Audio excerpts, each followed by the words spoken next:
Hello everyone, कैसे हैं आप सब। उम्मीद है बढ़िया ही होंगे। आज हम करने वाले हैं इंग्लिश का प्रैक्टिस सेट। चलिए क्वेश्चन नंबर 1 देखते हैं। Select the word which means the same as the group of words given. मतलब हमको वन वर्ड सब्स्टिट्यूशन बताना है। A person who is killed because of the religious और other beliefs. Option A chauffeur, option B curator, option C martyr and option D patriot. तो हमारे option A chauffeur का मतलब होता है अ प्राइवेट कार ड्राइवर।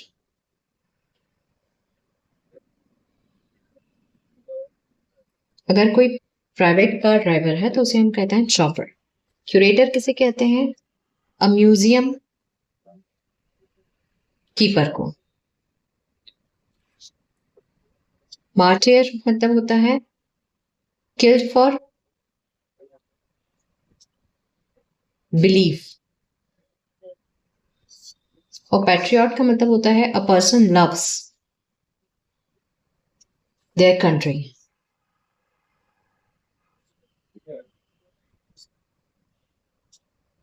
तो हमसे क्या पूछा गया है? Because of their other beliefs, because of their religious और अदर बिलीव्स। तो किल्ड फॉर बिलीफ मार्टियर। तो option C is correct. Next देखते हैं। Convert the sentence into indirect speech. We will set up camp here, said the man. यह direct speech में दिया हुआ है सेंटेंस। हमको इसको इनडायरेक्ट में चेंज करना है। तो हमको पता है इनडायरेक्ट बनाते समय विल का हो जाएगा वुड। तो हम इसको एलिमिनेशन मेथड से करेंगे।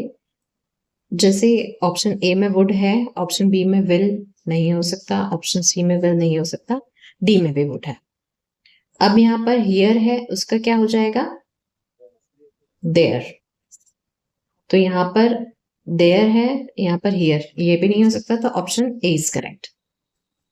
एक्टिव पैसिव और डायरेक्ट इनडायरेक्ट को आप लोग कोशिश कीजिएगा कि एलिमिनेशन मेथड से सॉल्व किया जाए। नेक्स्ट क्वेश्चन देखते हैं। Find the correctly spelled word judgement. तो हमें पता है जज की स्पेलिंग होती है GUDGE और मेंट की हो जाएगी MENT। तो यहाँ पर डी यूज नहीं हुआ, नहीं, इनकरेक्ट है। MANT हो गया, ये भी इनकरेक्ट है। यहाँ पर ई भी यूज नहीं हुआ और यहाँ पर ए भी यूज हो गया, तो ये भी इनकरेक्ट है। तो option A is correct. Next देखते हैं। Improve the bracketed part of the sentence. She can't swim. Can't she, ये है क्वेश्चन टैग। इसमें क्या होता है कि हमारी वर्ब आती है और सब्जेक्ट और क्वेश्चन मार्क। तो यहां पर हमारी वर्ब है कैन। और एक बात और ध्यान रखा जाता है कि अगर सेंटेंस पॉजिटिव है तो क्वेश्चन टैग नेगेटिव होगा, अगर सेंटेंस नेगेटिव है तो क्वेश्चन टैग पॉजिटिव होगा। तो यहां पर हमारा सेंटेंस है नेगेटिव कैन नॉट, तो हमारा जो क्वेश्चन टैग होगा वो होगा पॉजिटिव। तो यहां पर हमारी वर्ब क्या यूज हो रही है? कैन। सब्जेक्ट यूज हुआ है she and then question mark. तो कैन शी होना चाहिए, जो है ऑप्शन ए। नेक्स्ट क्वेश्चन देखते हैं। हमारा जो एक्टिव है वो है वर्ब की सेकेंड फॉर्म में, तो वो पैसिव बनाते वक्त कन्वर्ट होगा वॉज या वर में। तो यहाँ पर ऑप्शन ए में वॉज है, ठीक है। ऑप्शन बी में इज नहीं हो सकता, इज। सी में भी इज दिया हुआ है, जो पॉसिबल नहीं है। और यहाँ पर वर यूज है, तो ए और डी में देखते हैं। डी में द बॉक्स ऑफ टिश्यूज के साथ इसने वर लगा दिया, जबकि वो लगना चाहिए वॉज। बिकॉज बॉक्स एक ही है, सिंगुलर है, तो उसके साथ वॉज आना चाहिए, तो ये भी इनकरेक्ट हो जाएगा। She was handed the box of tissues by him. Option A is correct. Next question देखते हैं।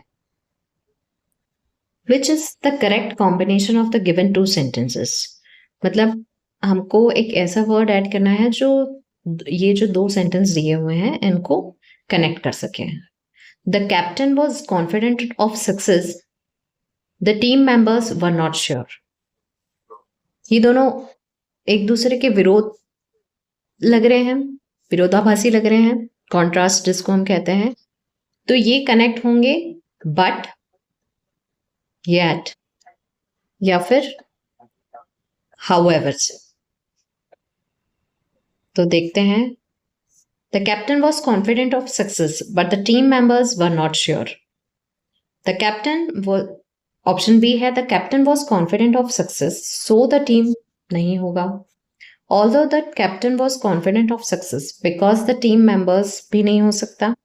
The captain was confident of success unless the team, हमारा जो है बट आ रहा है ऑप्शन ए में, तो option A is correct. Next देखते हैं, fill in the blanks with suitable articles. How blue dash sky looks.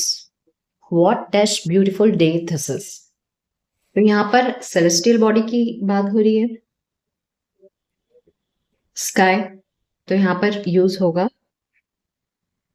The. तो हमारे फर्स्ट में आएगा द, जो ऑप्शन ए में है और ऑप्शन सी में है।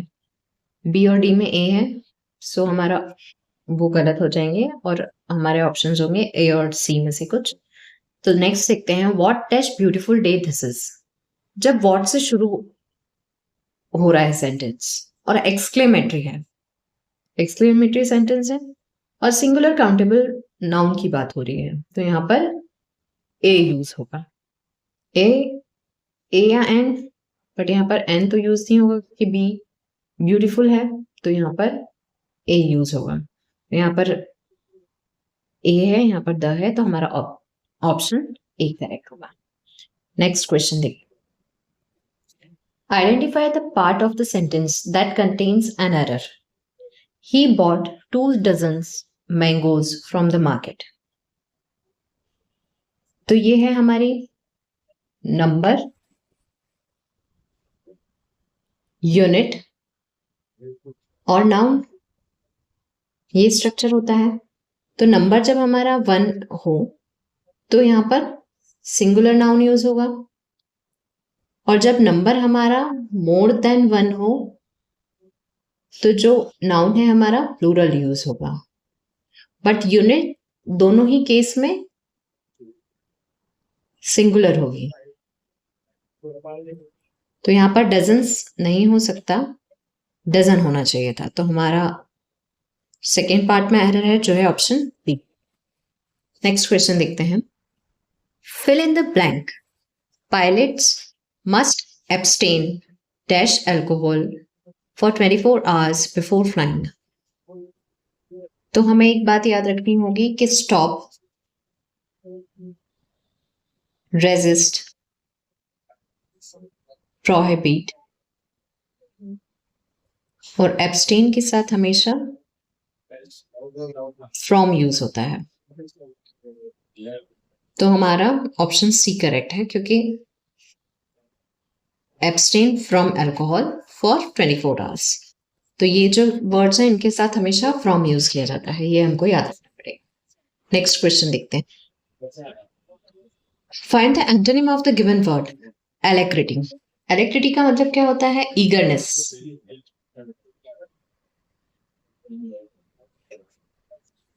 प्रॉम्प्टनेस, ये इसके सिनोनिम है। ये हिंदी में हम इसको कह सकते हैं तत्परता। तो ईगरनेस इसका सिनोनिम हुआ। लेथार्जी मतलब होता है आलस्य। प्रॉम्प्टनेस मतलब मुस्तैदी, मतलब कह सकते हैं तत्परता ही है। और वाइवेसिटी में चुस्ती, तत्परता। तो ईगरनेस, प्रॉम्प्टनेस और वाइवेसिटी जो है ये इसके सिनोनिम है।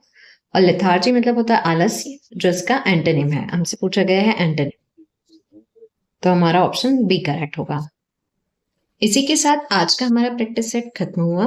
अगर आपको हमारे क्वेश्चन पसंद आए हो तो वीडियो को लाइक और चैनल को सब्सक्राइब करना ना भूलें। मिलते हैं अगले प्रैक्टिस सेट में।